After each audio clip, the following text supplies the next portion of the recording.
자, 오늘은 민수기 25장 이스라엘 백성들이 이제 가나안 땅을 진입하기 바로 직전 시딤에 머무르면서 우상을 숭배한 이 모압 평지에서의 음행과 하나님의 심판에 대한 말씀을 통해 교훈을 받겠습니다. 자, 방금 제가 말씀드렸듯이 22장부터 24장까지는 발람이 이스라엘 백성들을 저주하지 말라는 하나님의 명령 때문에 마음속으로는 탐심 때문에 발락이 주고자 하는 그 예물이 탐이 났지만 하나님이 두려워서 직접적으로 이스라엘 백성들을 저주하지 못했습니다. 근데 결국 저희들 24장을 잠깐 펴서 읽어본 후에 31장으로 가보겠습니다. 자, 24장을 보시면 24장 14절에 일말에 이 발람이 꾀하고자 했던 발람의 의도를 14절에서 엿볼 수가 있다는 것을 우리가 발견하게 됩니다. 14절을 다 같이 한번 지난주에도 읽었지만 저희들이 한 번 더 함께 읽겠습니다. 14절 시작. 보소서 이제 나는 내 백성에게로 돌아가나이다.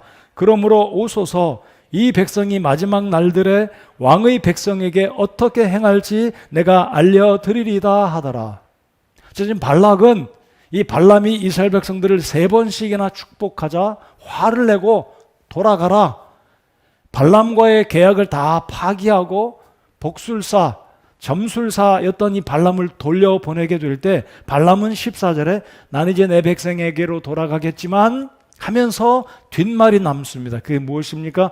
이 백성이 마지막 날들에 왕의 백성에게 어떻게 행할지 내가 알려드리리이다. 이게 바로 발람의 탐심으로 말미암은 간교, 이것이 유다서에서 요한계시록에서 베드로전서에서 기록한 발람의 죄, 탐심으로 말미암아 끝내는 발람이 깨끗하게 돌아간 것이 아니라 발락에게 가서 일말의 정보를 흘려줌으로 이스라엘 백성들로 하여금 드디어 25장에서 등장하는 우상 숭배의 죄에 그리고 행음하는 죄에 빠지게 되는 모습을 보게 됩니다. 잠깐 저희들 25장에 책갈피를 끼워두시고 31장으로 가보시겠습니다. 31장에서 조금 더 구체적으로 민수기의 저자 모세는 발람의 죄를 기록하여 두었습니다. 31장 16절을 저희들 다 같이 읽겠습니다.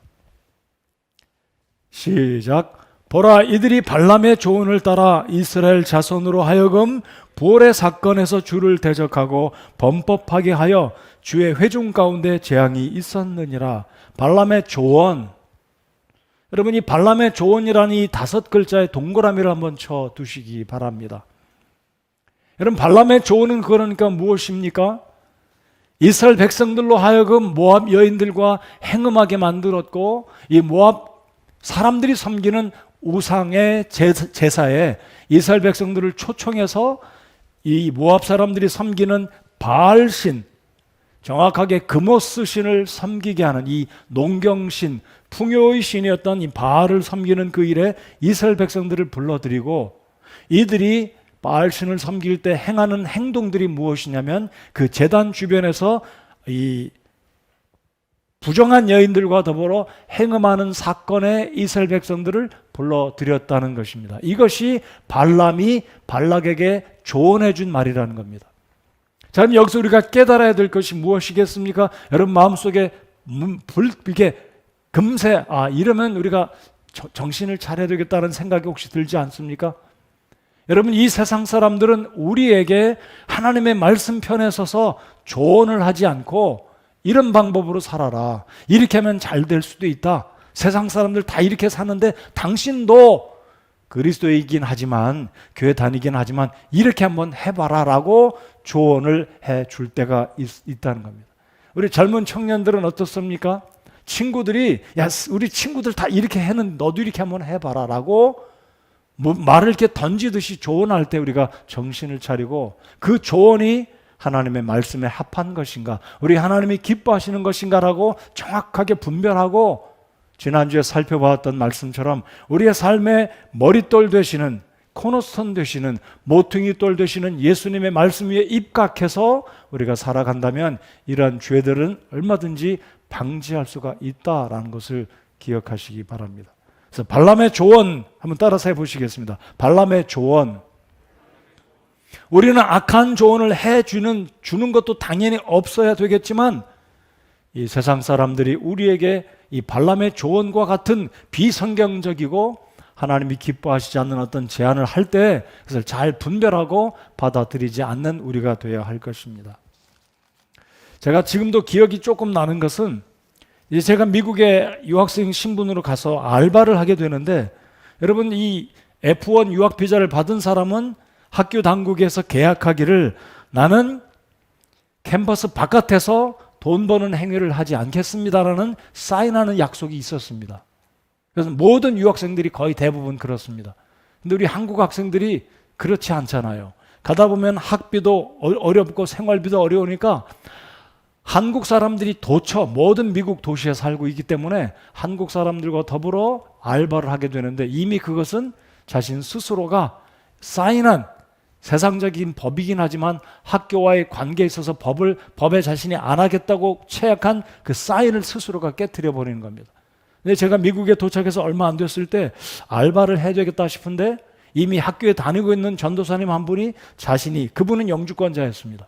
그러니까 그분은 뭐 어떻게든 상관이 없었죠. 그렇지만 저를 생각해서 이런 일을 해보라고 권면했을 때 아마 그분은 제가 유학생 신분으로 업 캠퍼스에서 인플로이를 찾으면 안 되는, 그러니까 학교 바깥에서 알바를 찾으면 안 되는 것을 아마 알고 있었음에도 불구하고 그냥 한국 사람들은 당연시 여기고 그렇게 일을 하라고 일자리를 알아봐 주었던 적이 있었습니다. 여러분 여기 이 발람의 조언을 꼭 기억하시면서 오늘 설교의 핵심은 바로 이것입니다. 여러분 새들이 우리 머리 위에 날아다니는 건 어쩔 수 없잖아요. 그렇지만 새들이 우리 머리에 와서 둥지를 튼다든지 우리 머리 위에 앉아서 쉬고 있는 것은 얼마든지 우리가 막아낼 수 있다는 것을 기억하시면서 이 이스라엘 백성들이 발람으로 인해서 결국은 우상 숭배와 행음의 죄를 지은 것이 25장의 교훈이다라는 것을 기억하시기 바랍니다. 자, 이제 25장으로 다시 돌아오시겠습니다. 그래서 1절부터 5절까지는 이스라엘 백성들이 우상 숭배에 동참하면서, 자 이제 2절을 보시겠습니다. 1절에서는 이스라엘 백성들이 시딤에 머물며, 여러분 시딤은 기억하시기 바랍니다. 사해바다 동북편 요단강 동편에서 강만 건너가면 가나안 땅이었습니다. 아주 매우 근접한 가나안 땅을 눈앞에 두고 이제 여차하면 하나님이 주시는 그 기다리던 말 그대로 아기다리고 기다리던 그 가나안 땅을 들어가기에 직전에 마지막 순간에 잘 하나님의 말씀을 지키고 있었다면 하나님의 진노를 입지 않고 이스라엘 백성들이 안전하게 가나안 땅으로 들어갈 수 있었음에도 불구하고 이들이 모압 땅에서 그만 범죄하게 되었다는 것입니다. 자, 이들이 모압의 딸들과 행음하기 시작하니라.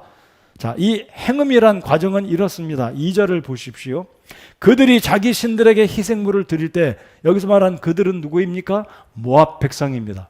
그러니까 모압 백성들은 자기들의 신이었던 바알 신을 섬기게 되는데 3절에 보면 바알 부올에게 그랬는데 부올이 섬기는 바알이란 뜻입니다. 그러니까 바알 신, 농경신이자 풍요의 신이었던 이 바알 신을 섬기는 그 일에 이 발락이 발람으로부터 들은 그 말을 어떻게 이제 활용을 해서 이스라엘 백성들을 초청해서 이 모압 평지에서 바알 신을 섬기는 그 일에 이스라엘 백성들이 오게 된 거죠.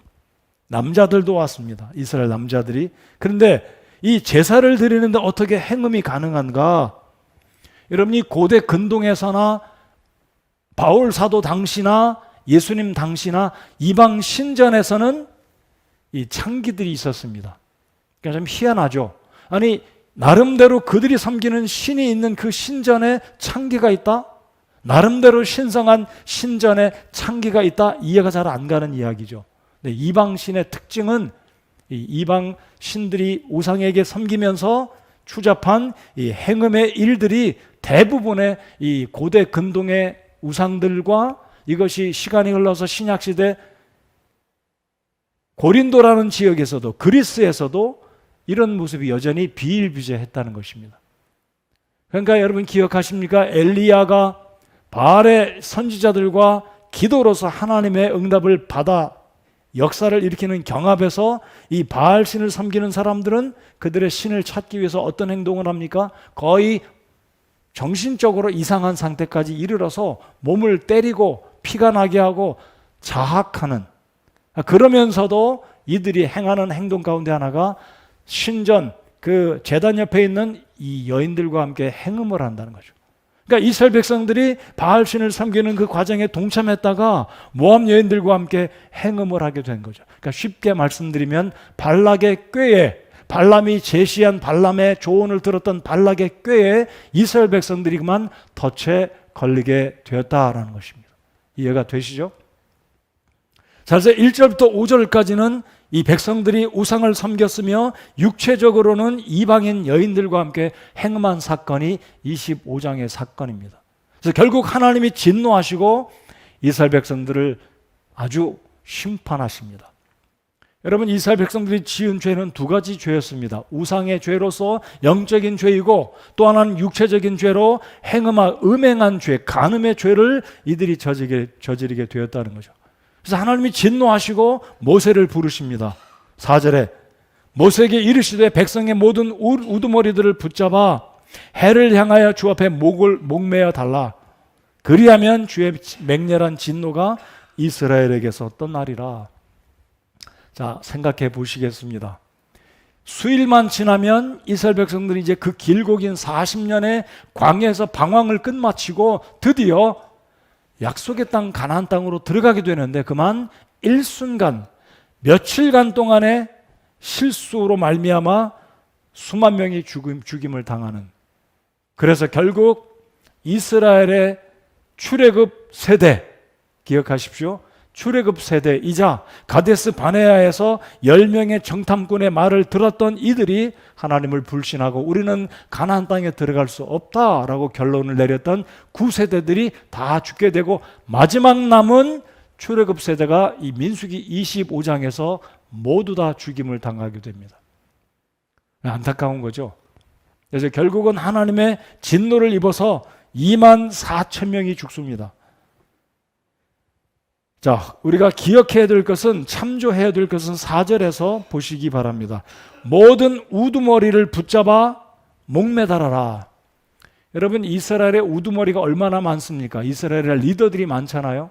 우리가 성경을 읽다 보면 12지파에 누가 우두머리다, 민수기 1장부터 쭉 보면 어떤 지파에는 누가 우두머리다, 누가 리더다, 이 12지파가 성막을 주축으로 이동할 때 앞에는 누가 서고 그 지파의 우두머리는 누구다라고 했는데, 지금 하나님은 모세를 통해서 명령하시기를 모든 우두머리를 붙잡아 해를 향하여 주 앞에 목매어 달라라고 말씀하십니다. 그렇다면 모든 이스라엘 지파의 리더들이 이 사건으로 말미암아 목매임 당해서 죽임을 당했느냐라는 것입니다. 이것은 그런 의미라기보다는 우상 숭배의 일과 행음한 일에 죄를 지은 리더들은 특별히 붙들어다가 처형을 시키라는 강력한 하나님의 진노였다는 겁니다. 그러니까 행음 사건과 우상 숭배와 연관이 없는 리더들까지도 모조리 다 리더이기 때문에 목매달아 죽임을 당한 것이 아니라는 것을 여러분 참조하시기 바라고, 결국은 하나님은 모세를 통해서 이 일을 진노 가운데 심판하셨다는 것입니다. 그래서 5절에 보시면 모세가 하나님의 명령을 받은 대로 이 우상 숭배와 행음의 사건에 연관된 사람들을 다, 특별히 리더들을 이제 나무에 매달고 해를 향해서 매달았다라고 성경이 기록합니다. 자, 그렇다면 해를 향해서 목을 매달아 이 사람을 죽였다는 의미는 그들의 수치를 낱낱이 백성들 앞에서 백주에 다 드러내라라는 겁니다. 무슨 죄입니까? 우상 숭배, 간음의 죄. 그러니까 하나님이 가장 싫어하시는 이 우상 숭배의 죄와 행음의 죄를 백성들 앞에 그들로 하여금 수치를 당하게 하고 온 백성들에게 경성케 하기 위해서 하나님께서 일부 사람들은 목매에 달았다는 겁니다.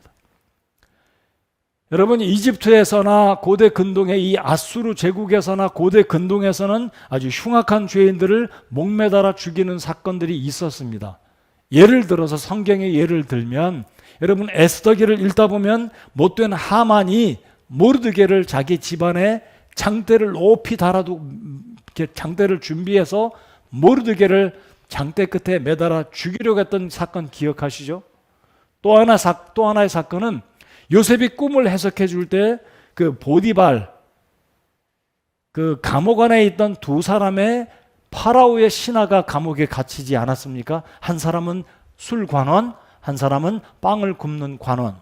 근데 술 관원은 살아났고 이 떡을 만드는 빵을 굽는 관원은 이 요셉이 해석한 그대로 나무에 달아 죽임을 당했다라고 성경은 기록하고 있습니다. 그러니까 이 이집트에서나 아수르에서는 고대 근동에서는 아주 중한 죄를 지은 사람들에게 수치를 나타내 보이기 위해서 백성들에게 또한 번복이로 중죄인은 나무에 매달아 죽이는 것이 이 당시의 사형 제도 중에 하나였다는 것입니다. 자, 그런데 성경에 보면 우리가 너무너무 잘 아는 한 분이 나무에 달려 죽임을 당하셨습니다. 그분이 누구이십니까? 바로 우리를 구원하신 예수님께서 십자가에 달려 죽임을 당하셨습니다. 그러니까 나무에 달린다는 것은 무슨 뜻입니까? 첫 번째, 수치를 당한다. 백주의 모든 사람 앞에서 숨김없이 아주 그냥 면상을 드러내고 얼굴을 보이면서 수치를 당한다. 그러니까 예수 그리스도는 저와 여러분을 위해서 우리가 지은 모든 죄 수치를 다 받으셨고, 또 하나 성경의 말씀과 같이 나무에 달린 자는 저주를 받은 자다라고 말씀을 합니다. 그러니까 여기 이 민수기 25장의 우상숭배와 행음의 죄를 저지른 사람들은 하나님의 저주와 진노를 받고 지금 특별히 영향을 끼쳐야 될 이 좋은 리더들이 오히려 이스라엘 백성들에게 본보기가 되지 못했기 때문에 지금 나무에 매달려 죽고 있다는 것입니다.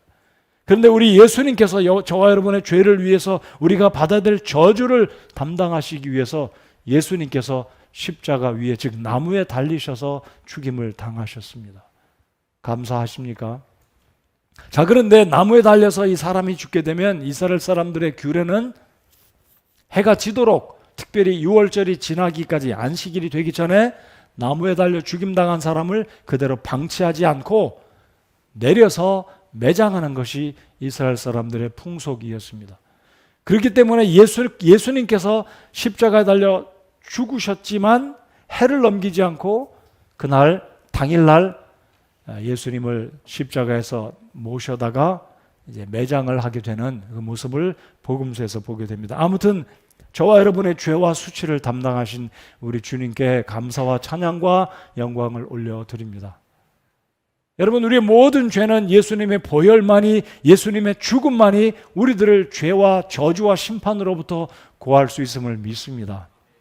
그래서 아직까지 이 복음의 은혜를 믿지 않고 구원받은 확신이 없으신 분이 계시다면 바로 이 우리의 죄와 저주를 담당하신 예수 그리스도의 십자가의 그 보혈의 공로를 힘입어서 구원의 은혜를 경험하고 하나님의 자녀가 되는 은혜를 받아 누리는 여러분 모두가 되시기 바랍니다. 자, 그래서 결국은 이 리더들이 그렇게 죽임을 당하게 되는데 나머지 이 죽은 사람들이 모두 24,000명이 아닙니까? 근데 이 24,000명이 어떻게 죽었냐면 이게 결국은 역병으로 죽게 됐다는 것을 알 수 있습니다. 그러니까 전부 다가 나무에 매달려 죽은 것이 아니라 이 행음과 우상숭배의 죄로 말미암아 하나님은 진노를 일으키시고 이들을 징계하시는데 결국 하나님이 역병을 보내셔서 일순간에 24,000명이 죽임을 당했다라는 것입니다. 오늘 이 시대 우리가 코로나19로 인해서 여전히 어려움을 겪고 있는데 여러분, 성경시대에 등장하는 역병은 특별히 이게 우연이 아니라 하나님의 진노와 하나님의 심판의 결과라는 것을 성경의 사건들을 보아서 알 수 있습니다. 자, 그렇다면 오늘 이 시대 21세기에 전 세계적인 팬데믹으로 일어나고 있는 이 코로나19가 하나님이 내리신 역병이냐 아니냐? 정확한 답은 없지만 충분히 하나님께로부터 말미암은 하나님의 진노의 결과다라고 우리가 이해할 수 있다는 것입니다. 그래서 우리가 하나님 앞에 자신들을 돌아보고 민족과 사회와 이 모든 국가들이 전능하신 우리 창조주 하나님 앞에 겸비하고 돌아와서 죄를 회개해야 된다라고 저는 믿습니다. 자, 아무튼 24,000명이 죽게 되는데요. 오늘 특별히 이 25장을 통해서 우리가 교훈받아야 될 사건은 비느하스라는 이 사람, 아론의 가문의 제사장의 아들이었던 이 비느하스가, 엘르아살의 아들인 비느하스가 행동한 이 우상을 숭배했고 뿐만 아니라 행음의 죄를 저질렀던 이 시므리와 그리고 이 미디안의 여인 수르의 딸 고스비라는 이 사람을 처단한 모습을 통해 교훈을 받기를 바랍니다. 저희들 잠깐 민수기 31장으로 다시 돌아가 보겠습니다. 방금 읽었던 31장 16절은 발람의 조언을 받았던 이 발락이 이스라엘 백성들에게 이 덫을 놓아가지고 결국 행음과 우상숭배의 재단에 이스라엘 백성들을 죄로 빠지게 말미암음으로 생겨난 결과다라고 우리가 방금 민수기 31장을 읽었습니다. 자, 31장 16절을 보면 31장 16절 하반절을 보면 주의 회중 가운데 재앙이 있었느니라 라고 말씀을 합니다. 이 재앙이 그러니까 무엇이겠습니까?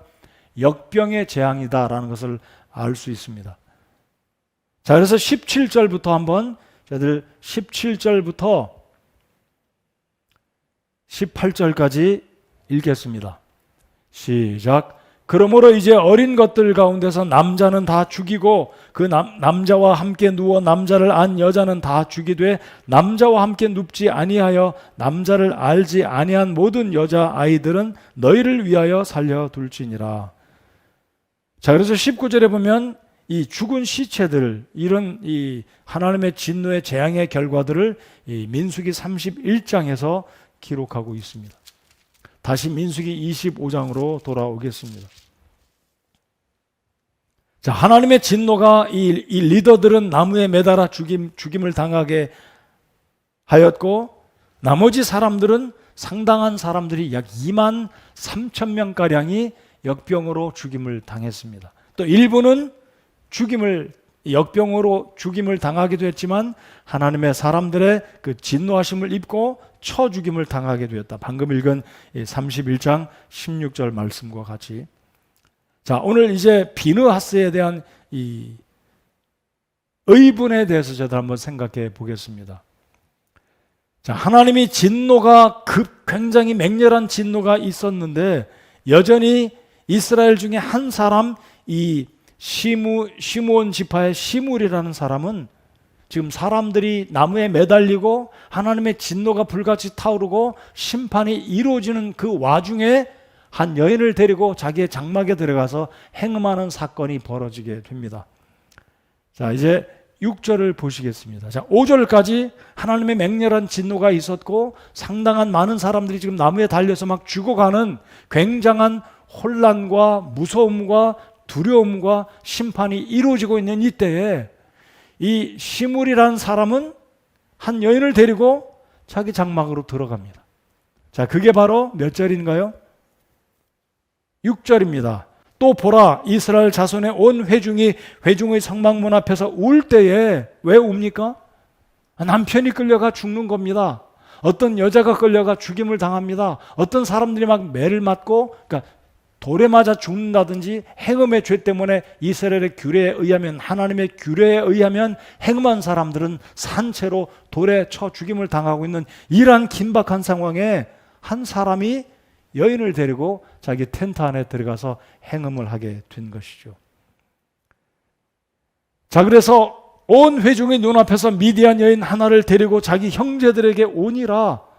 얼마나 뻔뻔합니까?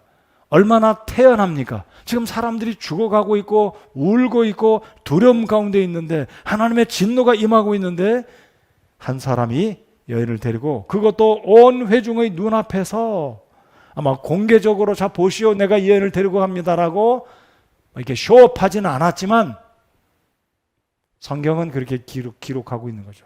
만천하에 이 사람이 두려워하지도 않고 하나님 앞에 죄를 짓게 되는 이 모습을 제사장 비느하스가 목격하게 되었습니다. 자, 이 비느하스가 그것을 보고 회중 가운데서 일어나 손에 창을 들고 가서 이 남자와 여자의 배를 꿰뚫어서 그 자리에서 이 두 사람을 처단해 버렸습니다. 자, 이 두 사람의 배가 비느하스의 창에 의해서 뚫림을 받고, 그러니까 피가 낭자하고 그 장막 안에 처참하게 이 두 사람이 죽임을 당하자 그 결과가 무엇이었습니까? 8절 하반절. 이 두 남자가 죽자 이에 재앙이 이스라엘 자손에게서 그치니라. 우연이 아니라는 거죠. 하나님의 진노가 비나스에 의해서 심판으로 이 두 남자가 비나스의 손에 의해서 배가 뚫어져 죽임을 당할 때 비로소 하나님의 진노가 멈추게 되었다. 자, 10절을 보시겠습니다. 주께서 모세에게 말씀하여 이르시되 이제 하나님은 모세를 통해서 비느하스를 칭찬합니다. 여러분, 이게 칭찬받을 만한 일이라고 혹시 생각하십니까? 비느하스 너무 끔찍하다. 그냥 가서 경고하고 매를 대거나 쫓아나가나 이렇게 해야지, 어떻게 두 남녀를 창을 들고 가서 배를 꿰뚫어 가지고 아주 말 그대로 능지처참하다시피 이 두 남녀를 그 자리에서 아주 죽인 거 아니겠어요? 근데 하나님은 모세를 통해서 너 참 잘했다. 지금 비느하스를 칭찬하고 계십니다. 11절을 다 같이 읽어보겠습니다. 시작. 제사장 아론의 손자요 엘르아살의 아들인 비느하스가 그들 가운데서 나를 위해 열심을 내어 내 진노를 돌이켜서 이스라엘 자손에게서 떠나게 함으로써 내가 내 질투 중에 그들을 소멸시키지 아니하게 하였도다. 여러분, 11절을 쉽게 말씀드리면 내 마음을 속 시원하게 했다. 저 두 남녀는 내가 당장 그렇게 내가 진노 가운데 내가 심판을 해야 되는데 비느하스가 내 대신 나의 열심을, 나의 그 진노를 나를 대신해서 풀었다. 여기 하나님이 뭐라고 말씀하시냐면 내가 내 질투 중에 라고 말합니다. 여러분, 십계명에 보시면 하나님은 나는 질투하는 너희의 하나님이니 내 앞에서 하늘에 있는 형상이나 물속에 있는 형상이나 땅 아래에 있는 어떤 형상이든지 우상으로 만들어 절하여 섬기지 말라라고 말씀하셨습니다.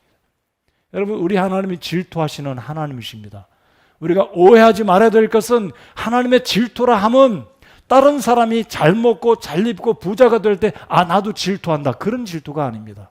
하나님의 질투는 거룩한 질투로서 하나님의 백성들이 하나님을 버리고 거짓된 신, 헛된 신을 사랑할 때 우리 사랑의 하나님이 우리를 사랑하시기 때문에 질투하신다라는 겁니다.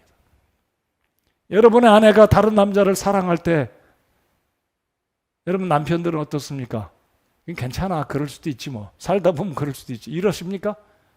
여러분의 남편이 다른 여인을 사랑할 때 우리 여인들, 우리 아내들 어떻습니까? 우리 남편 멋쟁이니까, 우리 남편 호방한 사람이니까 그럴 수 있지, 남자들은 다 그런 거야, 이렇게 할 수 있겠습니까? 그렇게 못하죠. 내가 사랑하는 사람이 나를 사랑하지 않고 사랑하지 말아야 될 사람을 사랑한다면, 비정상적인 사랑을 하게 되면 반드시 우리의 정상적인 사랑은 질투하게끔 되어 있습니다. 여러분에게도 이런 질투가 있으신가요? 있으시죠? 여기에 있는 이 질투는 거룩한 질투요, 당연한 질투요, 하나님께서 저와 여러분을 그만큼 사랑한다는 의미가 아니겠습니까? 그래서 우리 하나님이 우리를 그토록 사랑하시는데, 이스라엘 백성들을 그토록 사랑하시는데, 이스라엘 백성들은 하나님을 향해 배도했다는 겁니다. 등을 돌리고 하나님을 저버리고 거짓 신이었던 바알을 섬기고, 그것도 부족해서 이방 여인들, 모압 여인들과 간음을 저지르게 되었다는 겁니다. 그러니까 하나님이 이 진노 가운데서, 잘 보십시오, 당장에 이스라엘 백성 전부를 진멸시켜야 하나님의 마음이 풀어질 것 같았는데, 비느하스는 하나님의 열심을 내서 이 두 남자와 여인을 징벌했을 때 하나님께서 비느하스의 행동으로 말미암아 이스라엘 백성 전체를 소멸시키지 않았다라고 말씀하고 있습니다. 자, 그러므로 이 사건을 통해서 우리가 기억해야 될 것은, 우리에게도 하나님과 같은 질투가 있는가? 아니, 우리에게도 하나님과 같은 의분, 이 비느하스와 같은 의분이 있는가라는 것입니다. 여러분, 때때로 저는 어떤 성도들이 잘못하면 저도 화가 몹시 납니다. 저도 사람 아니겠어요? 굉장히 화가 날 때가 있습니다. 때때로는 제가 제 화를 개인에게 표현하고 책망할 때가 있습니다. 그렇지만 어떤 경우는 제가 침묵합니다. 모른 척하고. 그렇지만 제 속은 화가 굉장히 나죠. 제가 구구절절히 어떤 사건이다, 어떤 케이스다라고 말씀은 안 드리겠습니다. 자, 오늘 본문을 잘 보시면 이 사건에서 모세가 직접 창을 들고 가서 칼을 들고 가서 이 두 사람을 죽인 것이 아니라 비느하스가 했다는 것. 여기서 우리가 깨달아야 될 교훈은 이것입니다. 여러분, 이 비느하스가 이 사람을 처단했는데 이 장본인이 누구라고요? 14절을 보시겠습니다. 하나님은 이 두 남녀의 이름을 밝혀두고 계십니다. 흥미로운 것은 어떤 부분은 성경에 죄를 지은 사람의 이름이 언급이 안 돼 있는 경우가 있고, 어떤 경우는 이름이 이 두 사람처럼 만천하의 이들의 이름과 신분과 배경과 어머니 아버지의 이름까지 언급이 됩니다. 자, 보시겠습니다. 14절, 죽임을 당한 이스라엘 사람 곧 그 미디안 여인과 함께 죽임을 당한 자의 이름은 뭐라고요? 시므리인데 그는 살루의 아들이요. 살루에게 얼마나 불명예입니까? 아버지의 이름을 먹칠했습니다.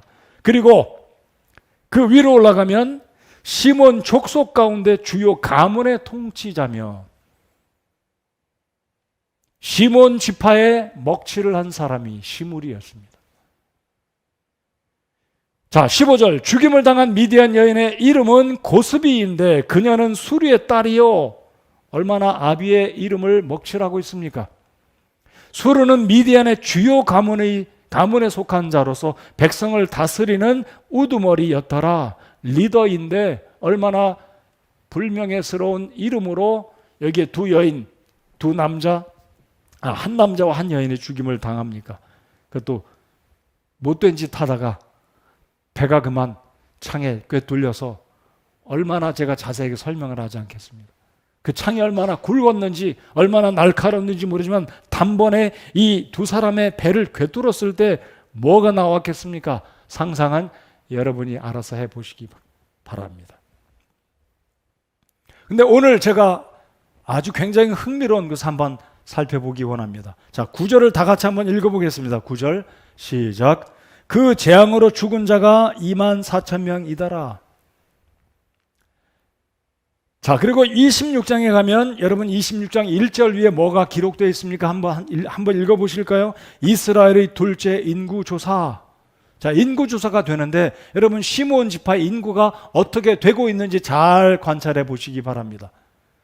자, 26장 14절 시므온 족속의 가족들의 인구가 몇인지 한번 읽어보겠습니다. 14절 시작.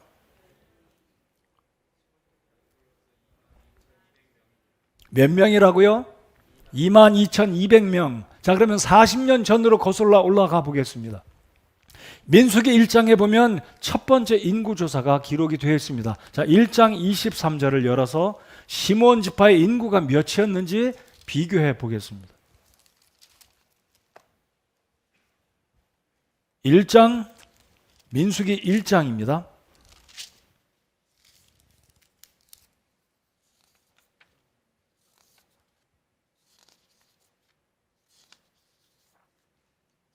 (23절을) 다 같이 읽겠습니다. 시작. 그들 중에서 계수된 자 곧 시므온 지파에 속한 자가 59,300명이더라. 여러분 무엇을 이야기해 주고 있습니까? 여러분 이 시므리가 범죄함으로 시므온 지파에 막대한 시므온 지파의 사람들이 죽임을 당해서 인구조사를 할 때 인구가 절반도 못 미치도록 시므온 지파는 인구가 급격하게 감소했다는 것을 26장에서 보여주고 있습니다. 이게 무슨 의미입니까?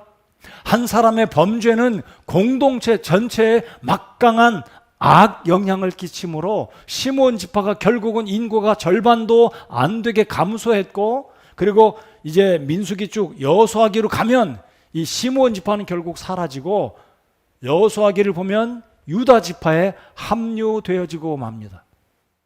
무슨 이야기인가요? 여러분 시므리 한 사람이 육신의 정욕으로 말미암아 하나님의 말씀을 알면서도 이 하나님의 진노가 심판으로 나타난 이 와중에 이 시므리는 여인을 데리고 음행을 저질렀을 때 하나님께서 진노하시고 24,000명을 하나님께서 징계하시게 되는데 그 상당수의 24,000명이 바로 이 시므리 시므온 지파의 사람들이었을 것이다 라는 추측을 우리가 할 수 있다는 것입니다. 자, 민수기 25장으로 다시 돌아오시겠습니다. 자, 그래서 이 비느하스는 하나님의 열심을 품고 의분으로 이스라엘 민족 전체 공동체에 악영향을 끼친 이 시므리와 그리고 고스비라는 이 두 남자와 여자를 처단하게 되었습니다. 자, 우리 교회도 동일합니다. 때때로 우리 교회 공동체를 해치는 누군가 있다면 제가 가끔가다 징계를 하고 권면하고 권책을 합니다. 때때로는 저는 침묵을 해야 될 필요가 있어요. 그렇다면 성숙된 성도 여러분들 가운데 누군가 교회를 해치는 무리들, 교회를 해치는 말, 교회를 해치는 사람이 있다면 모르는 척하고 지나가는 것이 아니라 하나님의 교회에 해를 끼치는 언행에 대해서 우리가 의분을 품고 그 사람을 권면하고 책망하고 징계를 해야 된다는 것입니다. 제가 맞습니까? 여러분, 교회는 하나님의 백성들이고 이 교회는 하나님의 거룩한 하나님의 백성들, 하나님의 믿음의 공동체인데 때때로 어떤 사람이 이상한 말하고 이상한 행동으로 교회 성도들을 해치고 상하게 하고 교회에 큰 어려움을 가져오는 사람이 있습니다. 그럴 때 저는 때때로 필요하다면 제가 그 사람에 대해서 책망을 제가 해야 됩니다. 때때로는 제가 침묵을 해야 됩니다. 침묵을 할 때도 있습니다. 했었습니다. 근데 우리 집사님들 보면 그냥 가만히 지나갈 때가 있어요. 연장자로 이 교회 선배로 어른으로 그런 사람들 보면 교회를 보존하기 위해서 성도들을 지키기 위해서 때때로 필요하다면 개인적으로 찾아가서 그 사람에게 책망하고 권고하고 비느하스처럼 의분을 품고 하나님의 열심을 내야 되는 필요가 있다는 사실을 꼭 기억하시기 바랍니다. 그렇게 할 때에 하나님의 믿음의 공동체가 보호함을 입는다는 것입니다. 이것이 오늘 25장에 하나님께서 비느하스를 통해서 우리에게 주시는 하나님의 열심이자 이게 바로 의분이라는 겁니다. 여러분, 의분은 필요합니다. 사사로운 감정이 아니라 바른 말씀에 입각한 객관적인 판단에서 하나님의 교회를 해치는, 지체를 해치는 어떤 사람, 어떤 무리, 그 말, 언행에 대해서 보고 넘어가는 것이 아니라 내가 알면서도 넘어가면 안 된다는 거죠. 내가 충분히 그 사람을 권면할 수 있는 위치, 연령, 경륜 이런 위치에 있으면서 그 개인적인 그 어떤 일에 대해서 알고 있으면서 침묵하는 것은 하나님이 기뻐하시지 않는다라고 저는 믿습니다. 모든 일들에 제가 나서서 시시비비를 다 가리고 책망하고 꾸중한다면 이건 그렇게 덕스럽지 않다고 생각합니다. 저는 그래도 참고 기도하고 하나님께 맡기고 제가 나서야 될 때는 제가 나서야 되겠지만 그렇지 않다면 세움을 입은 집사님들이 각 부서의 리더들이 그 사람들을 그 개인을 책망하고 권고하는 것이 하나님의 말씀에 합한 행동이다라고 저는 믿습니다. 그래서 오늘 이 비느하스의 이 모습에 대해서 하나님이 기뻐하시고 비느하스를 하나님이 칭찬하시면서 그에게 주시는 복이 무엇입니까? 13절을 보시겠습니다. 13절 그와 그의 뒤를 이을 그의 씨가 그것 즉 영존하는 제사장 직분의 언약을 얻으리라. 그가 자기 하나님을 위해 열심을 내었고 이스라엘 자손을 위해 속죄하였느니라. 자, 그러니까 이 시므리와 고스비의 처단이 하나님을 위한 것이었고 이스라엘 자손을 위한 속죄 행위였다라는 것입니다. 여러분, 우리가 어떤 사람이 잘못하면 이렇게까지 우리가 처단할 수는 없잖아요. 오늘 이 시대로 이렇게 하면 살인이잖아요. 그렇잖아요. 살인이잖아요. 그러나 이것은 이 당시 하나님이 인정해 주는 매우 특별한 성경 시대 사건이기 때문에 오늘날 우리가 이런 방법으로 할 수는 없겠지만 동일한 사건이 있을 수도 없겠지만 유사한 사건이 있을 때 우리가 의분을 품고 가서 사람을 죽일 수 있겠습니까? 그렇게 해서는 안 되잖아요. 그렇지만 이 사건을 통해 우리가 교훈을 받아야 될 것은 하나님의 열심을 우리가 품어야 되겠다. 즉 하나님의 교회를 보호하고 하나님의 이 교회가 믿음의 공동체가 거룩함을 유지하고 모든 성도들이 말씀 안에서 온전한 교회로 유지하고자 할 때는 그것을 해치는 어떤 개인들의 어떤 모습이 있다면 그것을 보았을 때 눈 감고 지나가는 것이 아니라 분명히 주님의 이름으로 권면하고 경고하고 책망해야 된다는 것입니다. 이것이 바로 성경이 우리에게 보여주시는 민수기 25장 비느하스의 교훈이라는 것입니다. 그래서 결국 비누하스는 하나님의 칭찬을 받았고 하나님이 기뻐하셨고, 비누하스에게 주신 약속의 복이 무엇입니까? 영원히 너의 가정에서 너의 후손 가운데서 제사장을 이어서 이 직분을 감당하게 될 것이다 라는 축복을 하나님께서 비누하스에게 주셨습니다. 결론입니다. 이 비누하스의 교훈, 오늘 민수기 25장을 통해서 우리가 교훈을 받아야 될 것은, 우리의 영적인 싸움은 언제든지 끝이 나는 게 아니고 여전히 우리는 시험 가운데 있다. 여전히 우리는 예수님을 만나기 전까지는, 여전히 우리는 가나안 땅에 들어가기 직전에 이스라엘 백성들과 같이 여전히 우리는 시험과 죄악된 이 세상의 유혹 앞에 노출되어 있다라는 것을 기억하시기 바랍니다. 여전히 우리는 사탄의 이 간교한 이 술수와 이 계략과 시험들이 마치 발람과 발락을 통해서 하나님의 백성들을 향해 찾아오고 있고 다가오고 있고, 여기저기에 우리로 하여금 죄를 짓도록 뭐가 놓여 있다고요? 덫이 놓여 있다라는 것을 기억하시기 바랍니다. 조심하지 않으면, 덜컥 밟아버리면 그게 나를 수치스럽게 하는, 내 생애 가운데 지금까지 살아오면서 내가 가장으로, 남편으로, 아내로 살아왔는데 한번 이 덫을 밟아버리면 덜컥하고 나의 이름에, 나의 영예에, 나의 가족 앞에, 나의 아내와 남편 앞에, 우리의 자손들 앞에, 우리 교회 앞에 먹칠하고 부끄러움을 당하게 되는 이 성적인 범죄, 물질적인 범죄, 명예에 대한 범죄, 타협에 대한 범죄의 유혹이 우리 앞에 늘 도사리고 있다는 것을 꼭 기억하시기 바랍니다.